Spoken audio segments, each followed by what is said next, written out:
بسم الله الرحمن الرحيم.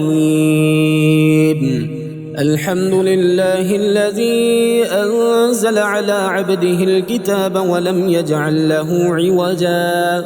قيما لينذر بأسا شديدا من لدنه ويبشر المؤمنين الذين يعملون الصالحات أن لهم أجرا حسنا ماكثين فيه أبدا وينذر الذين قالوا اتخذ الله ولدا ما لهم به من علم ولا لآبائهم كبرت كلمة تخرج من أفواههم إن يقولون إلا كذبا فلعلك باخع نفسك على آثارهم إن لم يؤمنوا بهذا الحديث أسفا إنا جعلنا ما على الأرض زينة لها لنبلوهم أيهم أحسن عملا وإنا لجاعلون ما عليها صعيدا جرزا أم حسبت أن أصحاب الكهف والرقيم كانوا من آياتنا عجبا إذ أوى الفتية إلى الكهف فقالوا ربنا آتنا من لدنك رحمة وهيئ لنا من أمرنا رشدا فضربنا على آذانهم في الكهف سنين عددا ثم بعثناهم لنعلم أي الحزبين يحصى لما لبثوا أمدا نحن نقص عليك نبأهم بالحق إنهم فتية آمنوا بربهم وزدناهم هدى وربطنا على قلوبهم إذ قاموا فقالوا ربنا رب السماوات والأرض لن ندعو من دونه إلها لقد قلنا إذا شططا هؤلاء قوم اتخذوا من دونه آلهة لولا يأتون عليهم بسلطان بين فمن أظلم ممن افترى على الله كذبا وإذ اعتزلتموهم وما يعبدون إلا الله فأووا إلى الكهف ينشر لكم ربكم من رحمته ويهيئ لكم من أمركم مرفقا وترى الشمس إذا طلعت تزاور عن كهفهم ذات اليمين وإذا غربت تقرضهم ذات الشمال وهم في فجوة منه ذلك من آيات الله من يهد الله فهو المهتد ومن يضلل فلن تجد له وليا مرشدا وتحسبهم أيقاظا وهم رقود ونقلبهم ذات اليمين وذات الشمال وكلبهم باسط ذراعيه بالوصيد لو اطلعت عليهم لوليت منهم فرارا ولملئت منهم رعبا وكذلك بعثناهم ليتساءلوا بينهم قال قائل منهم كم لبثتم قالوا لبثنا يوما أو بعض يوم قالوا ربكم أعلم بما لبثتم فابعثوا أحدكم بورقكم هذه إلى المدينة فلينظر أيها أزكى طعاما فليأتكم برزق منه وليتلطف ولا يشعرن بكم أحدا إنهم إن يظهروا عليكم يرجموكم أو يعيدوكم في ملتهم ولن تفلحوا إذا أبدا وكذلك أعثرنا عليهم ليعلموا أن وعد الله حق وأن الساعة لا ريب فيها إذ يتنازعون بينهم أمرهم فقالوا ابنوا عليهم بنيانا ربهم أعلم بهم قال الذين غلبوا على أمرهم لنتخذن عليهم مسجدا سيقولون 3 رابعهم كلبهم ويقولون 5 سادسهم كلبهم رجما بالغيب ويقولون 7 وثامنهم كلبهم قل ربي أعلم بعدتهم ما يعلمهم إلا قليل فلا تمار فيهم إلا مراء ظاهرا ولا تستفت فيهم منهم أحدا ولا تقولن لشيء إني فاعل ذلك غدا إلا أن يشاء الله واذكر ربك إذا نسيت وقل عسى أن يهديني ربي لأقرب من هذا رشدا ولبثوا في كهفهم 300 سنين وازدادوا 9 قل الله أعلم بما لبثوا له غيب السماوات والأرض أبصر به وأسمع ما لهم من دونه من ولي ولا يشرك في حكمه أحدا واتل ما أوحي إليك من كتاب ربك لا مبدل لكلماته ولن تجد من دونه ملتحدا واصبر نفسك مع الذين يدعون ربهم بالغداة والعشي يريدون وجهه ولا تعد عيناك عنهم تريد زينة الحياة الدنيا ولا تطع من أغفلنا قلبه عن ذكرنا واتبع هواه وكان أمره فرطا وقل الحق من ربكم فمن شاء فليؤمن ومن شاء فليكفر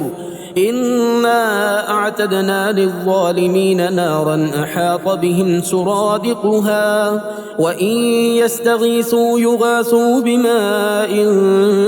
كالمهل يشوي الوجوه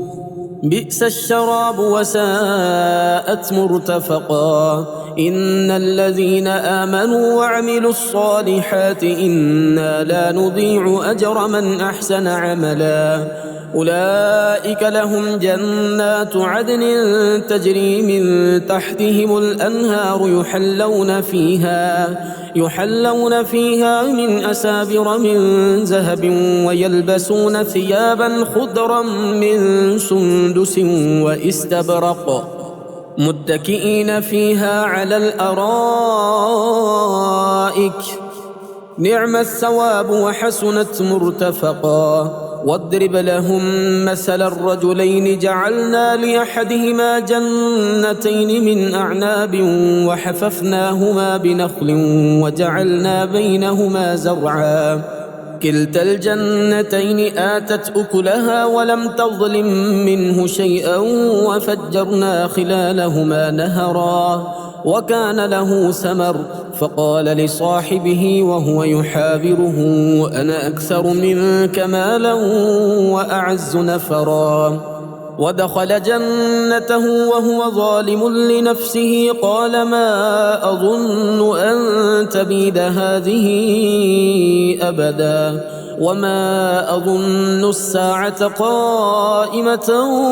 ولئن رددت إلى ربي لأجدن خيرا منها منقلبا قال له صاحبه وهو يحاوره أكفرت بالذي خلقك من تراب ثم من نطفة ثم سواك رجلا لكن هو الله ربي ولا أشرك بربي أحدا ولولا إذ دخلت جنتك قلت ما شاء الله لا قوة إلا بالله إن ترني أنا أقل منك مالا وولدا فعسى ربي أن يؤتيني خيرا من جنتك ويرسل عليها حسبانا من السماء فتصبح صعيدا زلقا أو يصبح ماؤها غورا فلن تستطيع له طلبا وأحيط بثمره فأصبح يقلب كفيه على ما أنفق فيها وهي خاوية على عروشها ويقول يا ليتني لم أشرك بربي أحدا ولم تكن له فئة ينصرونه من دون الله وما كان منتصرا هنالك الولاية لله الحق هو خير ثوابا وخير عقبا واضرب لهم مثل الحياة الدنيا كماء إن أنزلناه من السماء فاختلط به نبات الأرض فأصبح هشيما تذروه الرياح وكان الله على كل شيء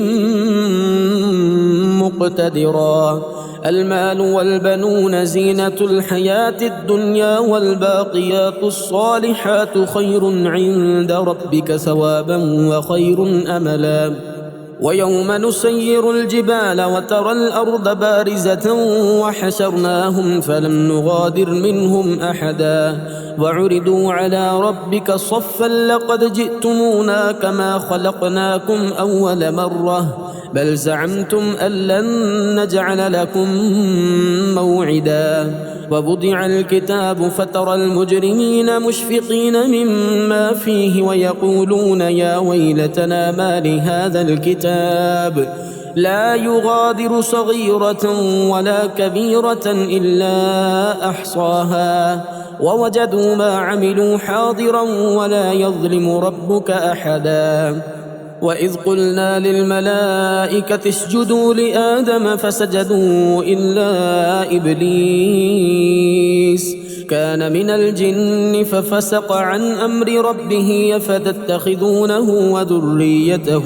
أولياء من دوني وهم لكم عدو بئس للظالمين بدلا ما أشهدتهم خلق السماوات والأرض ولا خلق أنفسهم وما كنت متخذ المضلين عضدا ويوم يقول نادوا شركائي الذين زعمتم فدعوهم فلم يستجيبوا لهم وجعلنا بينهم موبقا ورأى المجرمون النار فظنوا أنهم مواقعوها ولم يجدوا عنها مصرفا ولقد صرفنا في هذا القرآن للناس من كل مثل وكان الإنسان أكثر شيء جدلا وما منع الناس أن يؤمنوا إذ جاءهم الهدى ويستغفروا ربهم إلا أن تأتيهم سنة الأولين أو يأتيهم العذاب قبلا وما نرسل المرسلين إلا مبشرين ومنذرين ويجادل الذين كفروا بالباطل ليدحضوا به الحق واتخذوا آياتي وما أنذروا هزوا ومن أظلم ممن ذكر بآيات ربه فأعرض عنها ونسي ما قدمت يداه إنا جعلنا على قلوبهم أكنة أن يفقهوه وفي آذانهم وقرا وإن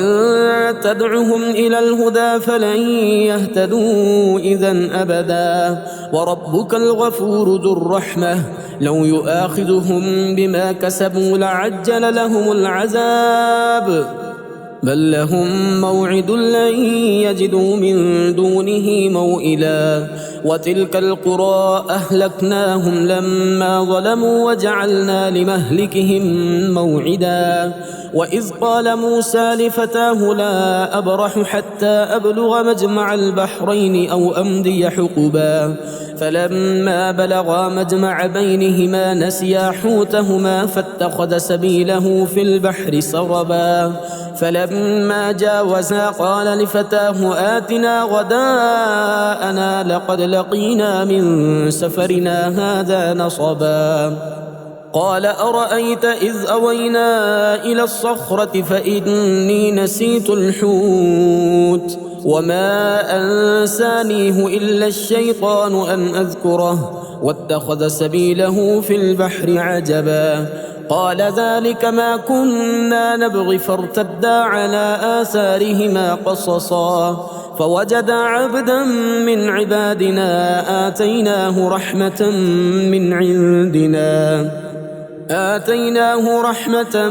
من عندنا وعلمناه من لدنا علما قال له موسى هل أتبعك على أن تعلمني مما علمت رشدا قال إنك لن تستطيع معي صبرا وكيف تصبر على ما لم تحط به خبرا قال ستجدني إن شاء الله صابرا ولا أعصي لك أمرا قال فإن اتبعتني فلا تسألني عن شيء حتى أحدث لك منه ذكرا فانطلقا حتى إذا ركبا في السفينة خرقها قال أخرقتها لتغرق أهلها لقد جئت شيئا إمرا قال ألم أقل إنك لن تستطيع معي صبرا قال لا تؤاخذني بما نسيت ولا ترهقني من أمري عسرا فانطلقا حتى إذا لقيا غلاما فقتله قال أقتلت نفسا زكية بغير نفس لقد جئت شيئا نكرا قال ألم أقل لك إنك لن تستطيع معي صبرا قال إن سألتك عن شيء بعدها فلا تصاحبني قد بلغت من لدني عذرا فانطلقا حتى إذا أتيا أهل قرية استطعما أهلها فأبوا أن يضيفوهما فوجدا فيها جدارا يريد أن ينقض فأقامه قال لو شئت لاتخذت عليه أجرا قال هذا فراق بيني وبينك سأنبئك بتأويل ما لم تستطع عليه صبرا أما السفينة فكانت لمساكين يعملون في البحر فأردت أن أعيبها وكان وراءهم ملك يأخذ كل سفينة غصبا وأما الغلام فكان أبواه مؤمنين فخشينا أن يرهقهما طغيانا وكفرا فأردنا أن يبدلهما ربهما خيرا منه زكاة وأقرب رحما وأما الجدار فكان لغلامين يتيمين في المدينة وكان تحته كنز لهما وكان أبوهما صالحا فأراد ربك أن يبلغا أشدهما ويستخرجا كنزهما رحمة من ربك وما فعلته عن أمري ذلك تأويل ما لم تسطع عليه صبرا